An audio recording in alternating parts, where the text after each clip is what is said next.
Namaste.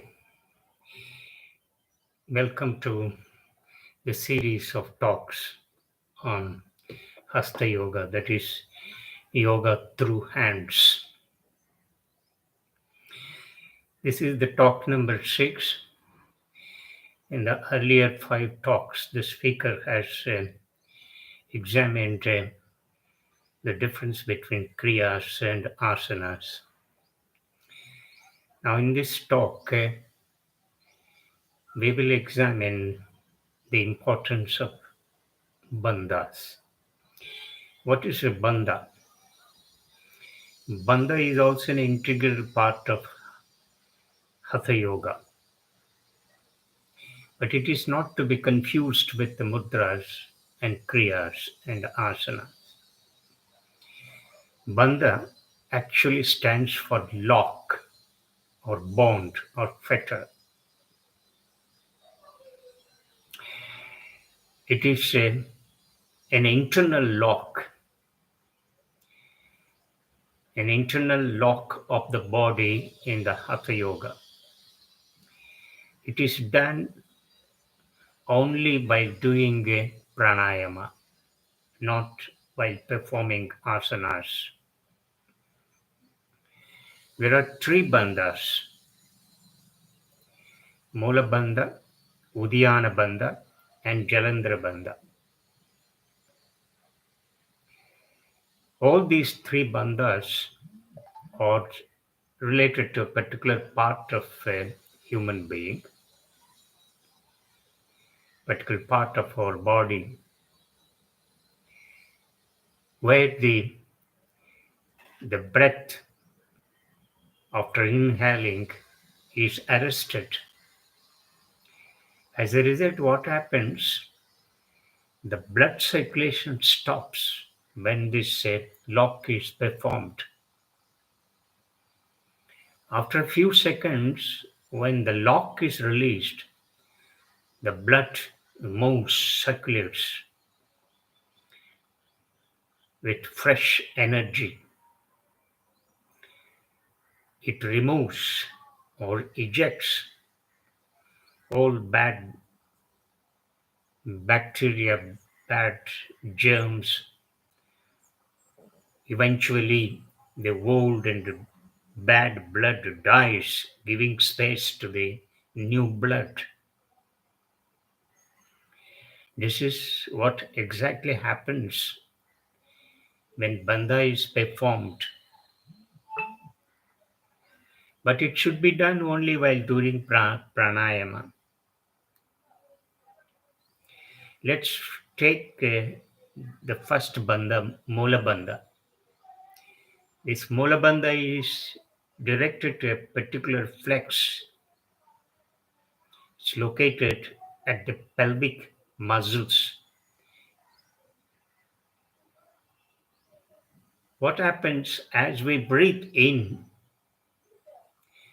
we contract this pelvic muscles, the sphincter muscles.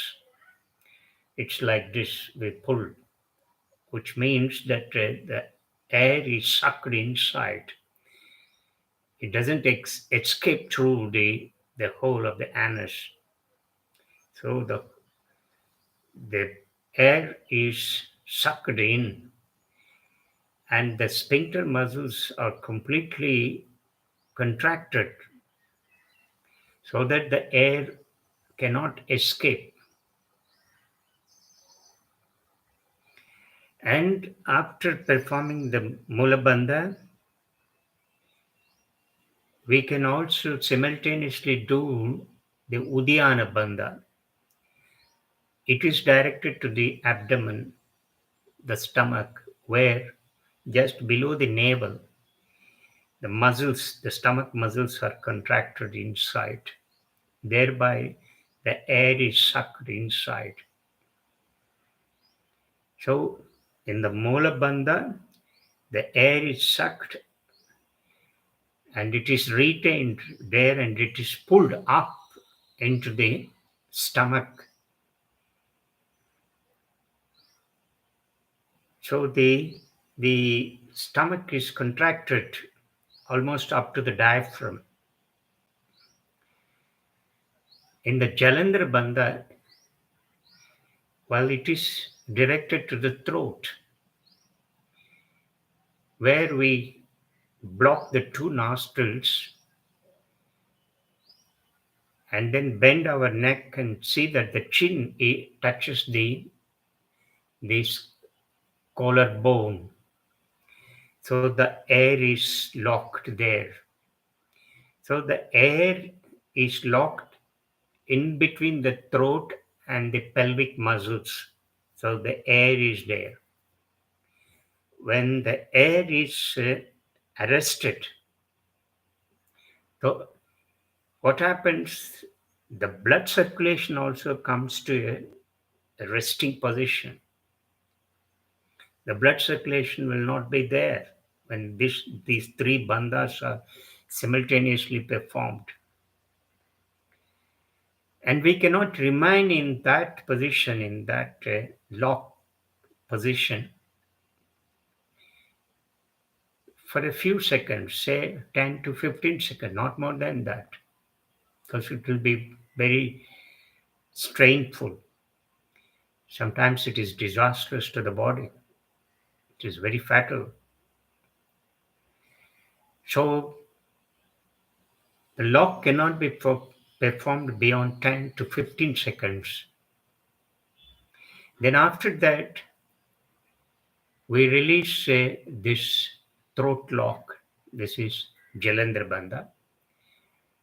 And then the Uddiyana Bandha. And then the Mula Bandha.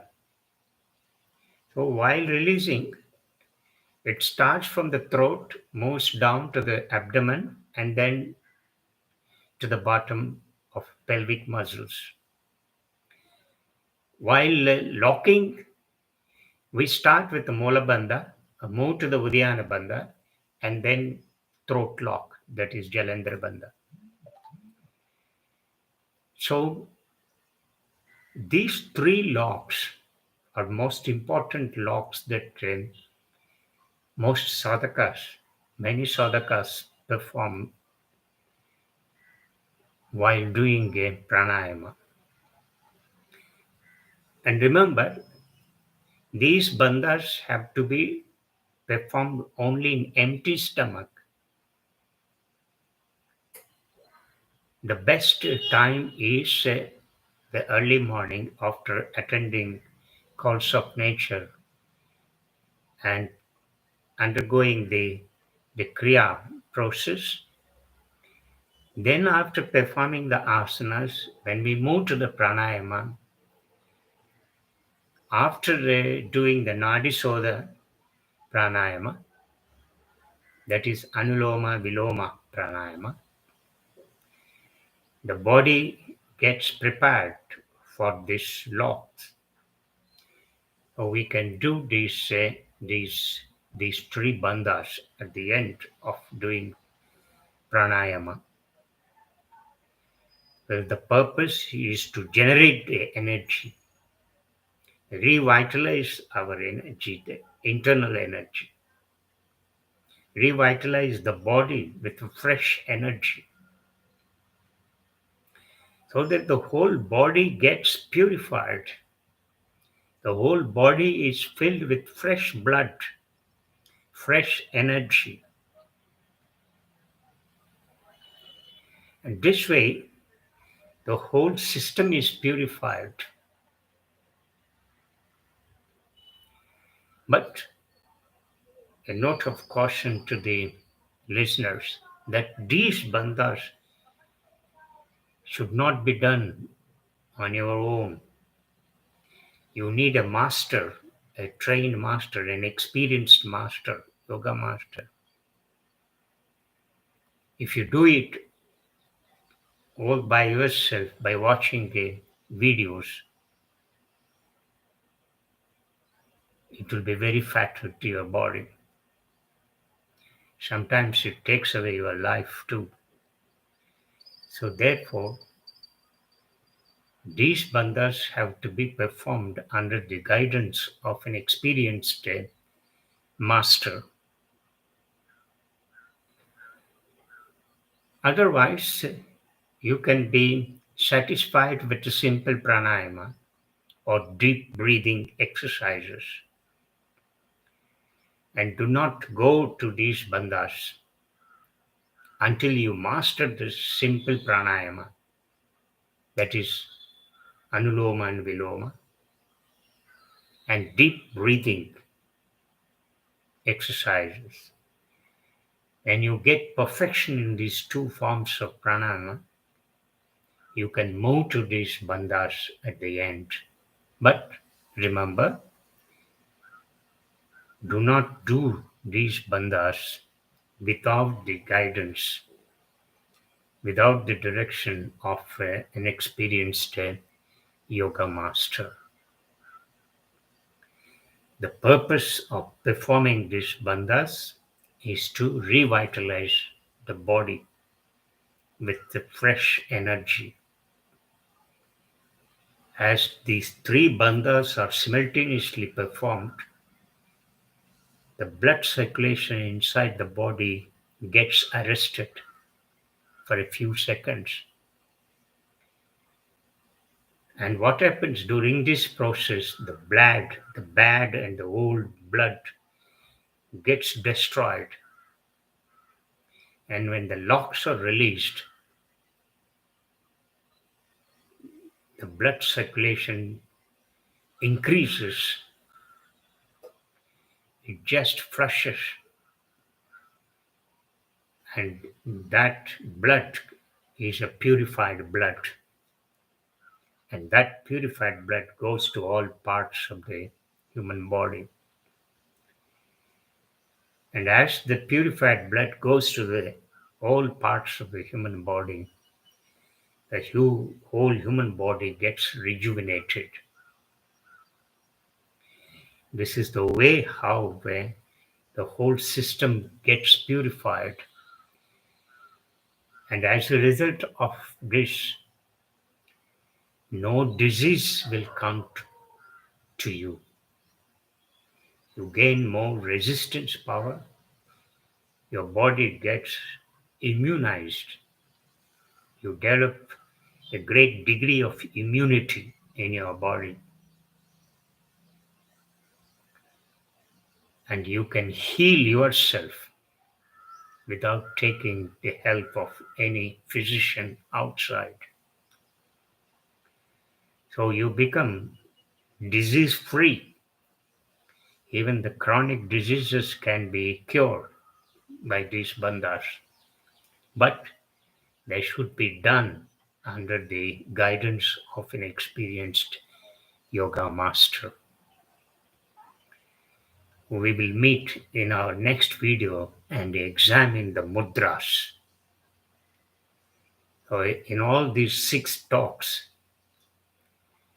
we have learnt what a kriya is, what an asana is, and what a bandha is. And we have noticed the differences between these three. And when we meet in our next video, we will examine mudra. And that is the purpose of our journey into this Hatha Yoga. Thank you very much. Namaste.